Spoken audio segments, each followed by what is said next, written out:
আসসালামু আলাইকুম। আশা করি সবাই ভালো আছেন এবং সুস্থ আছেন। যুব উন্নয়নের যে নিয়োগটি দিয়েছিল 90 পদের উপজেলা সহকারী যুব উন্নয়ন কর্মকর্তা, এটার পরীক্ষার একটা আশ্চর্যমূলক তথ্য দিয়ে রাখি। সেটা হচ্ছে এই যুব উন্নয়নের যে পরীক্ষাটা খুব সম্ভব ঈদের আগে মার্চের ভেতরে হয়ে যাবে। এটা শুনে হয়তো একটা আশ্চর্য হতে পারেন, কিন্তু এই একটা সম্ভাবনা তৈরি হয়েছে যে পরীক্ষা হতে পারে কিন্তু যুব উন্নয়নের। হ্যাঁ, মানে 20 তারিখ তো মার্চের 20 তারিখ তো ঈদের আগে হয়তো মার্চের 10-এর পরে 15-র দিকে এরকম। সুতরাং সেটা আপনি মাথায় রাখেন। আর এক্ষেত্রে বলে দিচ্ছি, আমিও আমার কাজটা করে দিচ্ছি। সেটা হচ্ছে যুব উন্নয়নের আমাদের একটা বই ছিল, এই যে বইটি দেখতেই পাচ্ছেন আমরা নিয়ে এসেছিলাম, অত্যন্ত সাজানো গুছানো।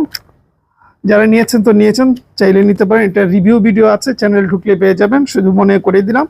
এই হলো বিষয় আর কি। আর বই নিতে চলে আমাদের হোয়াটসঅ্যাপে যাবেন, স্ক্রিনে নাম্বার দেখতে পাচ্ছেন, ওইটা থেকে নক দিলে হবে। 300 টাকা পড়বে, কুরিয়ার চার্জ সহ, চার্জ দিয়ে আমরা পাঠাবো। বইটির মূল্য 230 টাকা, বাকিটা হচ্ছে কুরিয়ার চার্জ। তো যাই হোক, নিতে চাইলে হোয়াটসঅ্যাপে যোগাযোগ করবেন। ভালো থাকবেন, সুস্থ থাকবেন।